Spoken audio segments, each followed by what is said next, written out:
चला तर मग आज मी तुम्हाला दाखवणार आहे माझ्याकडे असणारं साड्यांचं कलेक्शन ते आहे थोड्याशा हाय रेटचे आणि त्याचबरोबर डिझायनिंग आणि थोड्याशा हेवी सुद्धा आहे। पहिली महागडी साडी जी की मी घेतली होती म्हणजे सासूबाईंनी मला आहे ना पहिल्या दिवाळीला घेतली होती आणि ना मला सुद्धा खूप जास्त आवडली होती कारण हिला जे वर्क होतं ना ते खूप छान आणि ना दिसायला सुद्धा एकदम ऍक्टिव्ह दिसत होती म्हणूनच आणि कलर तर एकदम भारीच होता आणि पदराला गोंडे होते ते सुद्धा मला आवडले होते। ही साडी कमीत कमी ना 3-3.5 हजाराला पडली होती। ती साडी घेतली आणि त्यानंतर आहे ना हा जो ब्लाऊज आहे ना तो सुद्धा मी ना पटकन असा घाई स्टिच केला होता म्हणून सिंपलच केला होता आणि याचा सुद्धा ब्लाऊजची डिझाईन खूप छान होती। नंतर सेकंड महागडी साडी जी मी घेतली होती म्हणजेच यांनी मला घेऊन दिली होती जी की ना दुसऱ्या का तिसऱ्या दिवाळीला मी घेतली होती आणि ना ही जी साडी आहे ती मला पूर्ण वेल्वेट मध्ये पाहिजे होती पण ती मला भेटली नव्हती म्हणून मी याच्यातच ऍडजस्ट केलं होतं आणि ही सुद्धा साडी ना मला खूप जास्त आवडली होती।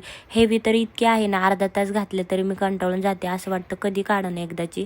खूप जास्त जड आहे घातल्यानंतर ना अर्धा तास पण ठेवू शकत नाही मी हिला पण घेताना इतकी जास्त हाऊस वाटते ना आणि असं वाटतं महागड्या साड्या घ्यावं पण ना घेतल्यावर घालूशी तर वाटत नाही। हा जो ब्लाऊज आहे ना तो एकदम सिंपल मी स्टिच केलाय कारण आहे ना त्याच्यावर काही ब्लाऊज पीस वगैरे आला नव्हता म्हणून मी साधा वेलवेटचा पीस घेऊन शिवला होता। ही आहे तिसरी महागडी साडी जी की मला मम्मीने आत्ताच्या दिवाळीला घेतली आणि ना ह्या साडी घेण्याचं कारण एकच आहे हिची काठ मला खूप जास्त आवडली होती कारण वेगळ्या पद्धतीने होती आणि ना माझ्याकडे अशा काठची साडी एक सुद्धा नव्हती म्हणून घेतली होती आणि हा कलर सुद्धा नव्हता म्हणून मी चॉईस केला की हाच कलर घ्यायचा। मम्मी पण म्हटली की हा उठून दिसेल तुला म्हणून घे आणि हा जो ब्लाऊज आहे त्याला काही डिझाईन वगैरे मागून ऑलरेडी होती फक्त बाहीला मी ना थोडीशी वेगळी बाही म्हणजे बटरफ्लाय बाही म्हणतात ती स्टिच केली होती। चौथी महागडी साडी जी की ना मी फॅमिली फंक्शन आमच्या घरातलंच फंक्शन होतं त्यावेळेस घेतली होती आणि ना ही साडी ना जवळजवळ म्हणजे 4,000 पर्यंत मी घेतली होती।